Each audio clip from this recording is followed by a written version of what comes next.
Nice to see you all. This is a bit of an experiment for the China Studies Centre. We've never had a hybrid event before. My name's David Goodman. I'm the director of the China Studies Centre.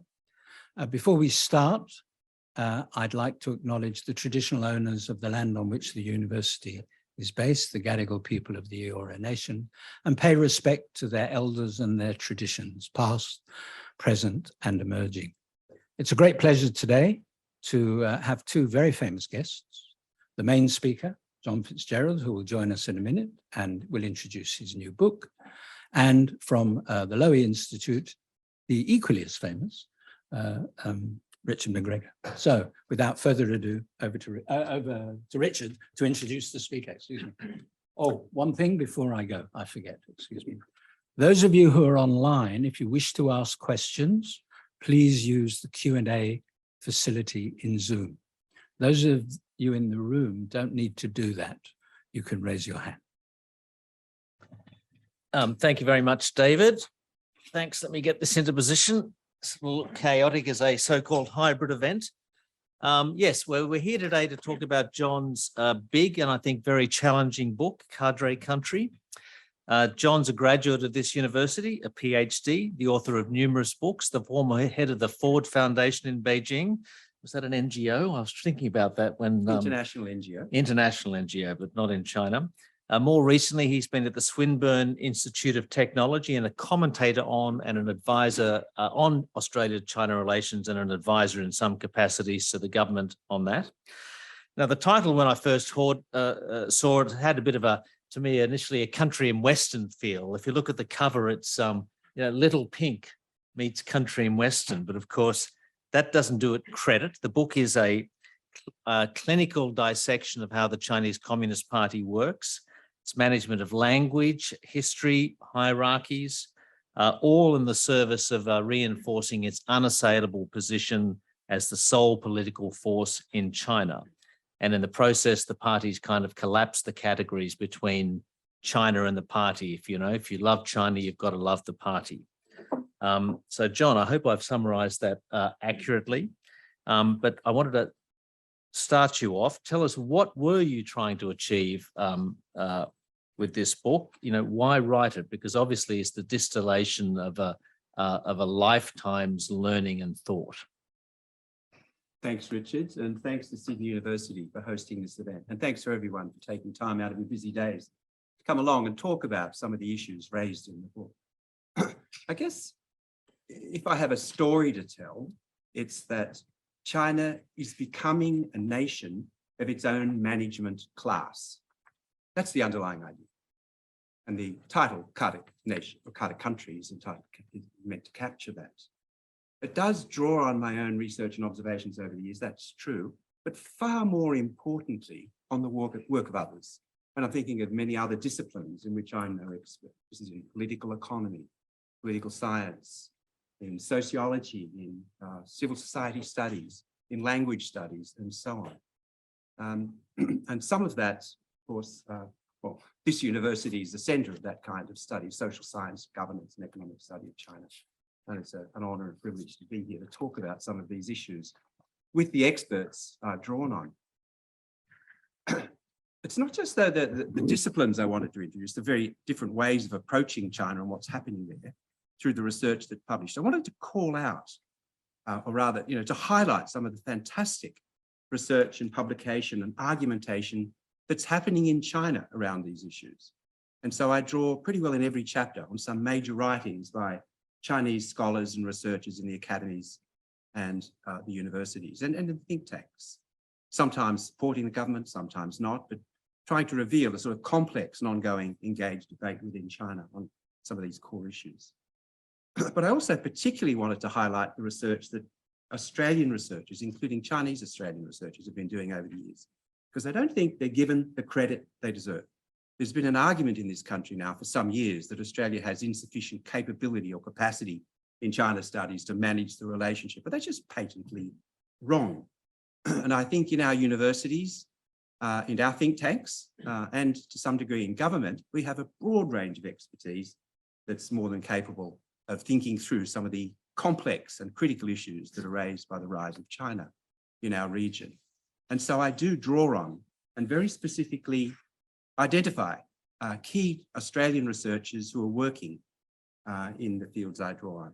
One of them, of course, is David Goodman, who's here now and who just introduced us, and his work on class in contemporary China. And those of you who are interested in this seminar series would have heard 3 seminars on the subject of class in contemporary China, which really lay out the ground for the finding that is the basis of my book, that the key beneficiaries of market socialism are cadres and their families, those who occupy places in the matrix of the party state, key nodes within it.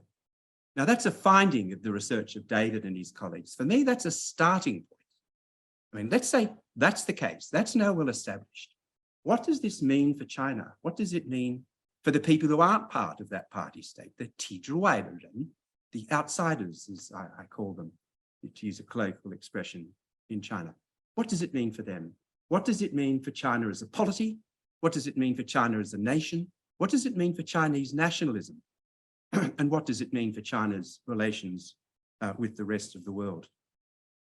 So basically, I'm saying as China is becoming a nation of its own managerial class, China's people are becoming outsiders in their own country.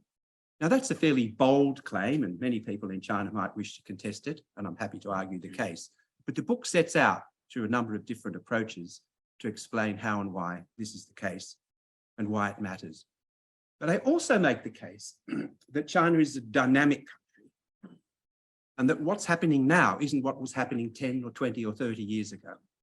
I have great sympathy and respect for China's reformers who were leading the way in the reform era around rule of law, around civil society, around press freedoms, around academic freedoms, and around social justice. I find that many of those have now been silenced, and so I want to just allow their voices to be heard again in a larger or different kind of frame. Because I think what's happening is that not only are sort of cadres becoming the country, but the Communist Party itself is becoming China. And there's a risk that there'll be nothing else left, but institutionally, the Communist Party and its parts. Now, in political science terms, this matters for the following reasons. First up, the party substitutes for the people in the political system. That's official, that's just how it is. It stands in for them. So there's no need for them to participate in politics. And of course, they can't. Secondly, the Communist Party monopolizes the power of the state, particularly the monopoly of the legitimate use of force. The PLA, the PLAN, the PLAA, the Air Force, the Rocket Force, they're all party institutions, not state institutions. And going on Weber's understanding of the role of violence and absolute right to control violence or legitimate use of violence within a state and beyond, that's a characteristic of a state, not a political party. So I just like to sort of shed the idea, or encourage us to think that the state is, or government is a very thin shell surrounding this very, very powerful institution, which works to embed itself and its interests as interests of state in the party. And as Richard has pointed out in his book on the party, in 2009, the party defined the core interest of state as keeping itself in power. What this means, in effect, is we need to talk about the party as if it were itself the state.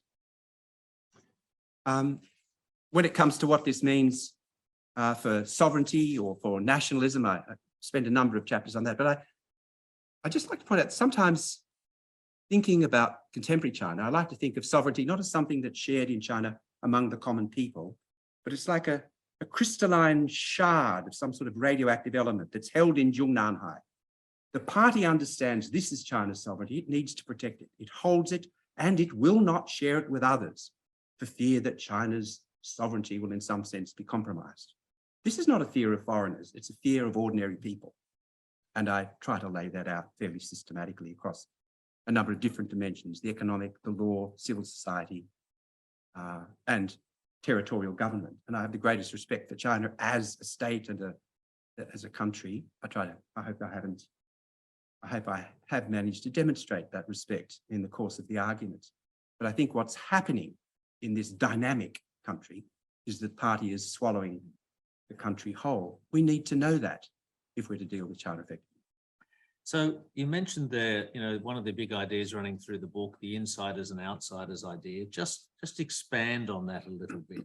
I mean, we all have, the most horribly overused word in Australian politics is elites. There are many different sort of competing elites. There are many insiders and outsiders in different institutions and the like. But how does the idea of insiders and outsiders work in China, according to the way you've written it? So I borrow a colloquial expression and draw upon the way people use it in everyday life. In the broadest terms, those inside the system are people who have jobs in the state sector or somehow associated with the state and the party. That's a lot of people. Any official, in other words. But actually any employee. Now, I use it in a narrower sense in which it's also used to refer to those who occupy executive or positions where decisions can be made anywhere in the institutional matrix of the party state. That can be in an enterprise, it can be in a hospital, it can be in a university, it can be in the party or a government agency. And I use it in that sense. Now, the party, of course, is large and broad, is itself an elite more than a party that governs the country.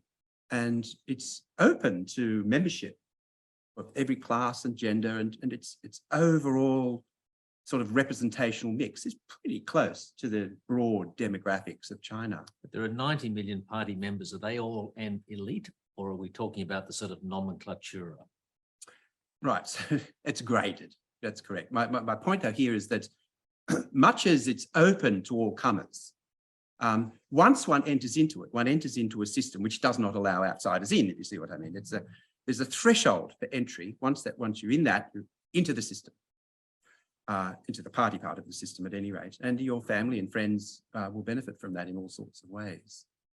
You may have seen, I mean, at the moment in fashion talk in China, there's talk of the insider uniform, the tijane, the zhifu, and it's this, men wear it, and it's a light dark jacket with a thin lapel, and it's very, very fashionable. It indicates that this is the guy, who has a future, who's a safe marriage bet, shall we say. But that's always been the case, even throughout the reform era, of course. I'm not suggesting anything's changed there, that people with senior positions in the party in particular earn status through that association. Now, what's happened is that it seems to be being amplified at the present time beyond a fairly small group into the larger community of executives, many of whom wear these quaint uniforms. So, I mean, China has been, or the party has been tilling this soil or building this sort of system in different ways since 1949 and the like. And we know there's been, big changes since 1979 and the like. I mean, does Xi Jinping matter much in this respect? You have some people talk about as though China is Xi Jinping and it's all about him. But you can have another argument that even if he went, then the system would just roll on with or without him, with some modifications at the edges. So in preserving that entire system, is he fundamental to it, or is he just the latest leader? So I think a comparison with Russia at the present time would be useful here. They were looking at a leader who's just a leader. I mean, what Putin says goes. That's not China. China has an entrenched institutional architecture which throws up leaders who lead this system. And Xi is one of those. I'm not saying leadership doesn't matter. It really matters. A different leader might follow different policies or have, different institutional tweaks to advance his or her agenda. Xi Jinping has a very particular style. We're familiar with that. And he's made a real mark on how politics is heading. But I try to argue in the book that, in fact, the trends we're seeing that he's accentuating, perhaps exaggerating, began around 2005 and 2006. I'm not entirely sure why, but I think from that time forward, there are a number of party documents that came out at the time, plotting the next 20 years and so on. And the party largely kept to that program. And that involves really taking control of controlling the private sector in the economy more extensively, or a number of other elements, but lifting the party and its position to the core of the started system. Before 2012. I mean, some people Certainly. date that, crushing the state and the party back together. Some people date that particularly to when Xi Jinping came to power. That's a very important point. So I suppose what began in 2005, 2006 was a strong focus on patriotic nationalism, is that aspect of it. So museums and so on are reorganized to demonstrate the role of the party in China's history. What else? The civil society, the attack on civil society begins around that time as well. And so there's a number of activities happening across a range of fronts, which are not actually bringing the party and state together, but create a field in which it's now possible to do that because the resistance has been minimized. And Xi Jinping, I think, does that very, very effectively. Now, throughout the book, we come back to it a little bit. There's some mini chapters on it. We've got Marxist Leninism, we've got Confucian Leninism, we've got market Leninism. I've always thought the party didn't really arrive in China like a spaceship. Leninism fits into the bureaucratic culture very snugly in many respects, but I think you would say that Leninism has perverted much of the traditional culture and the like. Can you expand on those areas? I mean, Confucian Leninism, for example, you say that's a very narrow reading, conservative reading of Confucianism, for example, in the way that Chinese scholars have retrofitted Confucianism into the Leninist system. So I want to get a sense from you how you think the Leninist system fits into the traditional bureaucratic culture. The larger argument I mount in the book on that question is that from the late Qing through the Republic into the People's Republic, the core problem for any government trying to unify the country was how to manage local areas. And that the bureaucratic state of empire was very, very successful until around the mid-Qing in pulling that off effectively, taxing, providing community welfare insofar as was needed, and on the whole, peace and tranquility. That began to fall apart in the mid-19th century, and it's not just because of foreigners, there are a number of other things that are going on as well. And the state developed the idea that it needed to penetrate lower than the county level to the villages and the hamlets of China. It failed dismally. It didn't actually set up a bureaucratic system that enabled it to tax and govern at the very local level. The imperial system ended at the county, in effect, which traditionally is around 500,000 people. They've got half a dozen officials and their runners overseeing 500,000 people. And this was thought insufficient to mobilize the population of China to achieve the state's goals. The nationalists came up with the solution, which was to embed a cadre in every village. In effect, they failed dismally. The communists picked that up and ran with it and did put a cadre in every village. And along the way, this in effect enabled villages to be incorporated into the formal architecture of state, either as communities or as parts of the five-tiered system of state. But when the nationalists set out to do this, they too were Leninist parties, I'd just like to point out. The Communist Party, when it set out to do this, was also a Leninist party. So I'm not suggesting the Communist Party's got this idea of Leninism, it's going to go in and run China. There's a problem. How do you run this vast territorial state? I spent several chapters, probably the most boring ones, dealing with the problem of territorial administration on a vast scale. And the communists, I think, inherited that problem and resolved it largely. What they didn't do was transfer sovereignty to the people along the way. So the argument I mount is that the issue is that the incomplete element of the revolution, this is the late Qing as well as the Republican Revolution, is to actually share that shard of sovereignty which is preserved in Zhongnanhai with ordinary people, rather than send a cadre out to down to every level to manage the people to ensure that they can't govern themselves. Now, the question of Leninism, I try to fit into that larger historical problematic. You can come at it from a Confucian style and say, wow, this is a Confucian system. We used to do that. I mean, back in the days of Confucius, local officials were appointed on merit down to the local level. You've done it even better.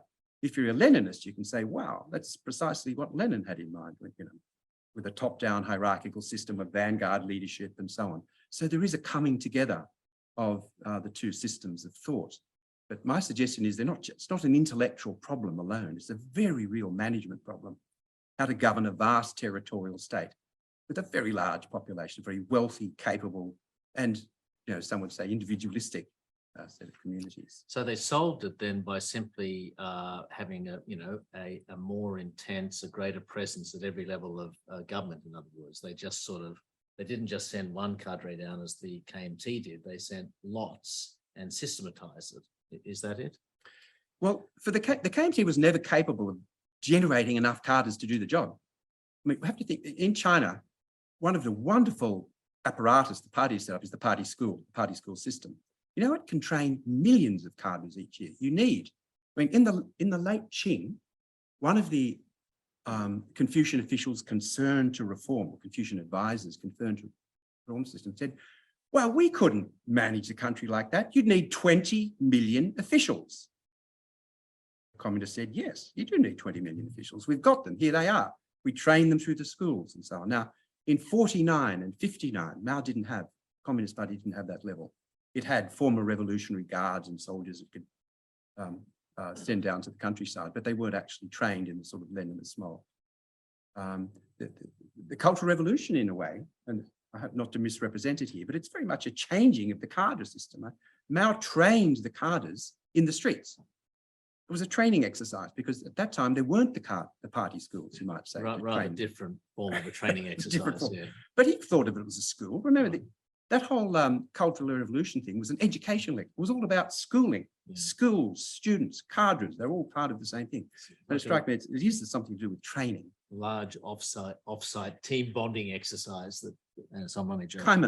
Yeah. So the section on language is very interesting. I mean, you've got a funny section there when you say you put, Chinese political language through a translation machine and it comes out as absolutely meaningless, even if you can read the words. Speak about that a little bit. I mean, I'm always interested when we do see that kind of political language, is that actually how they speak to each other? When they're talking about policies and the like, do they all go through the sort of ritual of talking about three represents and Deng Xiaoping thoughts and of, is that the actual language in the system, or is that simply the sort of the sort of what they present to the outside world? And what's the importance of it? I think more research needs to be done on the significance of this bureaucratic speech that we're describing. That's what we read in the People's Daily. It's what we read in the official documents. That's not the way people speak. It's not even the way cadres speak. Why it's structured like that is not entirely clear. One of the arguments I make is that it indicates membership of the elite to be able to reproduce that systematically, particularly where it's reduced to formulas. Yeah. The SIGA, what is it? The two, this is, and the three represents, and the four confidences, and they're all embedded in texts. But you can signal that you're part of that or understand that by referring to, say, the two safeguards, which are, of course, very important at the moment. The Lianga, is it Baohu or something? Baowei, which basically say that Xi Jinping is the head of the country and everybody needs to look to Xi Jinping as the core of the country. I mean, there's a huge, volumes of work on that subject, but it's summed up in the expression. Is this kind of evolving catechism? I mean, if you're raised a Catholic like we were, you sort of only have one Bible, but you don't have it reprinted with additions every year, do you? But as far as I can see, the Communist Party canon's a bit like that. It's always being added to. I'd say the canon is fixed. What we're looking at is the canonical debates around the canon. I sometimes think, yes, this idea of a party leadership, or rather, is Xi Jinping, after the 20th Party Congress, to be party leader and government leader and military leader? That's like the, three gods in one. I mean, there's a very interesting parallel between the debates that took place way back, and the Nicene Creed and so on came out of this, on whether God was one, two, or three people. And, whether you can be two without being the third leader, whether it really matters, if you're really God, if you're only two or not three. Yes, so some training, perhaps in Helmatic, but also in Catholic. I'm storing away the Father, Son, and the Holy Ghost for possible future plagiarism, actually. I've got to do that. But it's the Trinitarians versus the... I'll be out of my depth very quickly. But what does the language mean? It's a way of just capturing and disciplining a system. I mean, it obviously has deep meaning in some respects, even though for outsiders, it's a barrier. Is it meant to be a barrier as well? Well, first up, it is a kind of barrier because the cadres who train in the cadre school learn it before everybody else, and they're the ones that use it. Ordinary folks going to buy fish or take their kids at school are not using that language in the streets. What was the second part of the question? Yeah, I mean. Yes, in addition to being a barrier, it also signals loyalty. And it's absolutely clear that while under the previous leadership, I'm thinking of here of Hu Jintao Wendaobao, meritocracy mattered something in appointments, even though corruption was rife.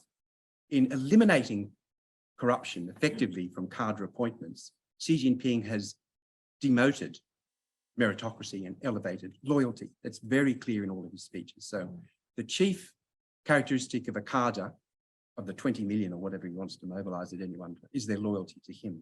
And the language encodes loyalty, as we were saying earlier, in certain terms and expressions. And you can express disloyalty accidentally by misstating some of those sort of expressions as well. Or you might revive an expression from an earlier leader, which was in circulation at the time, but no longer appropriate. Yes, because that would indicate loyalty to perhaps to somebody else. It's useful for signalling. So on the meritocracy, I mean, you're quite cynical about meritocracy. You've just put it quite, or claims to meritocracy, which you say is not really backed up by any data or genuine sort of study, but you put it quite well there. You said, I mean, in the Hu-Wen era, meritocracy had a degree of importance. And of course, in theory, Xi Jinping, by wiping out corruption, should have a consolidated meritocracy in respect. And if you do look at the way that, I mean, just because there's a meritocracy, it doesn't mean the best people in China are in the system, because you may choose not to go into it. But once you do go into it, and a lot of people do go into it, there are performance reviews, KPIs, and people are moved around the system, so they're tested in numerous jobs. So it always struck me as there's a degree of meritocracy, but you think that has now sort of been almost systematically undone by the loyalty oath? So my argument around meritocracy is to say it's normal for bureaucracies to be appointed on meritocracy. That's how the Australian public service operates, presumably. The idea that somehow China is different because it's meritocratic strikes me as worth exploring. And if you start looking at the meritocracy or the way it's practiced, you find, yes, very fine young people are recruited into the party and over time may make their way into senior positions, all sorts of obstacles. So yes, meritocratic practice certainly has its place. But the primary condition is loyalty. Now, in the Australian public, I'd just like to draw this distinction, because in the traditional public service or conventional public service, loyalty to a political leader is not paramount concern. And this draws attention to the fact, as I try to do in the book, that China does not have a public service in the sense in which we think of it, at least at the management or executive level. That what it has is a system of cadres who are responsive to the leadership, who are political representatives of the people at their level, even though they're not in any sense appointed by the people. So it's not just the National People's Congresses or the local people congresses which represent the people. If you ask a cadre, who do you represent? As I did, I represent the people. That means I'm in a line of loyalty from the top to the bottom, and it's my job. Now, however meritocratic, my decisions will not be based on, the excellence of my judgment. They'll be based on the instructions that I've received, which I'll follow through to demonstrate my loyalty. Yeah, no, I like that phrase, of the people, for the people, but not by the people. Which is within China. It comes from a scholar within China, right, arguing the case that that's Western democracy. We don't want that. Yes. We want to keep the people out because we know best. Yes. But one of the scholars you quoted extensively was actually on the Confucianism, was inspired by a foreign scholar who was the chief and most eloquent apologist, who was very useful inside China.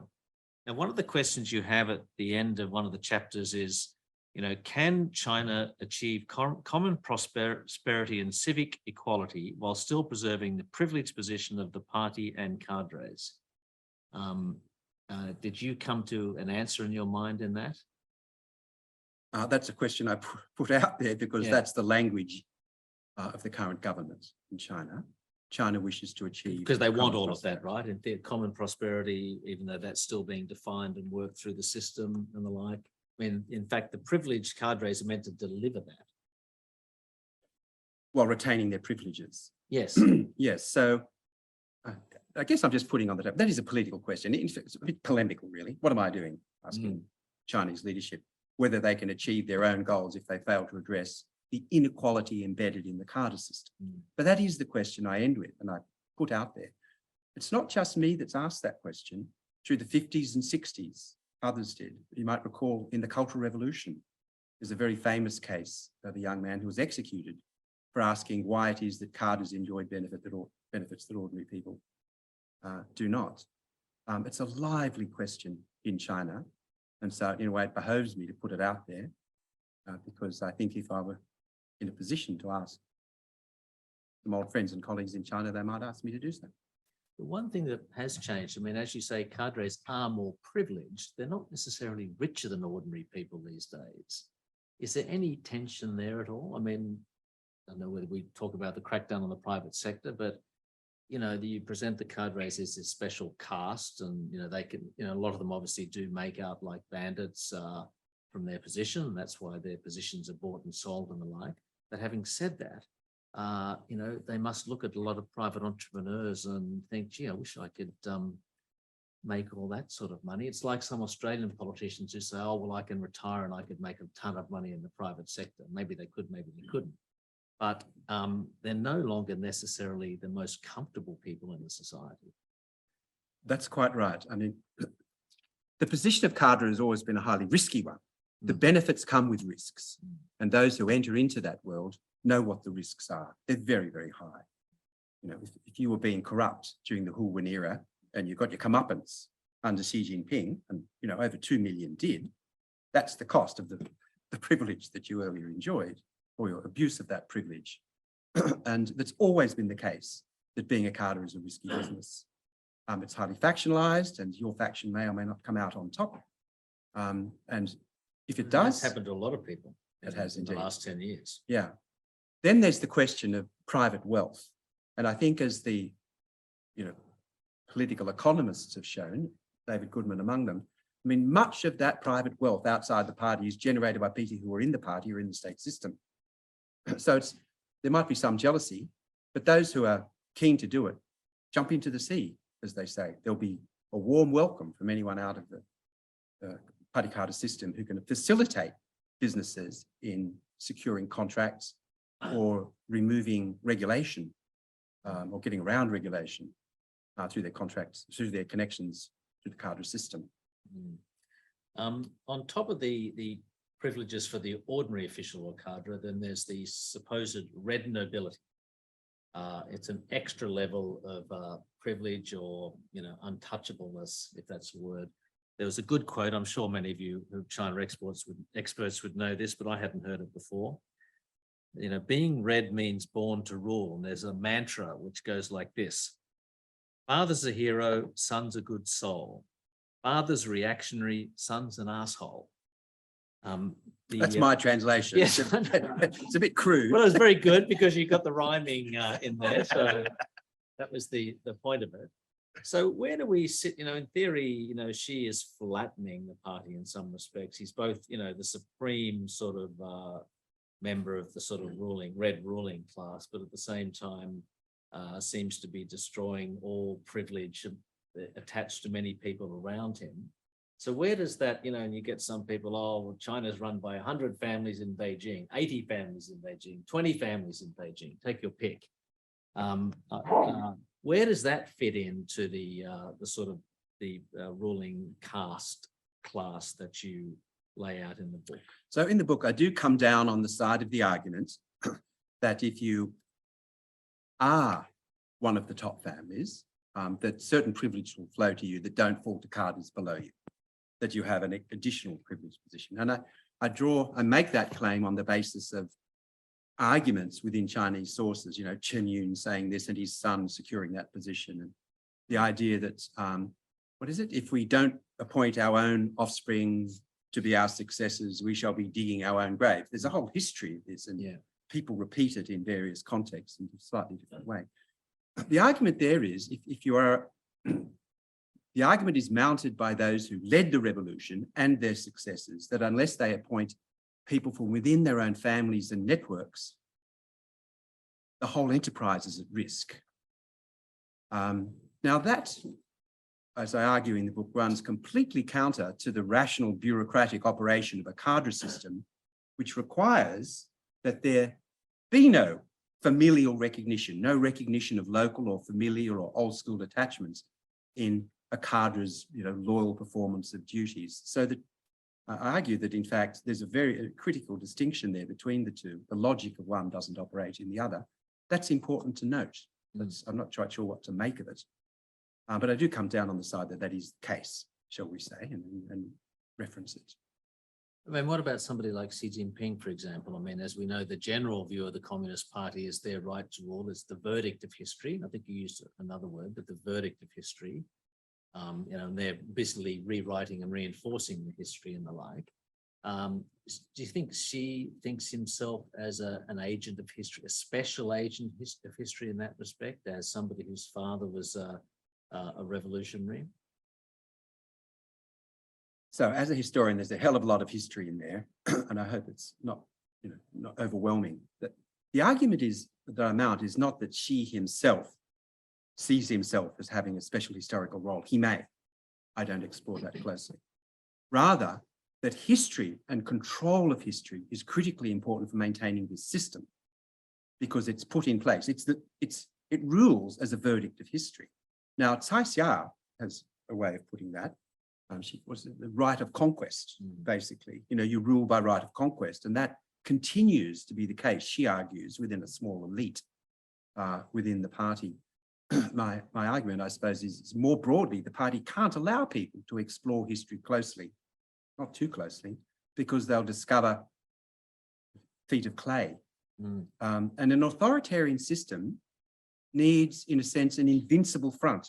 It just does. I mean, historically, there's not one that doesn't try to set out an invincible front.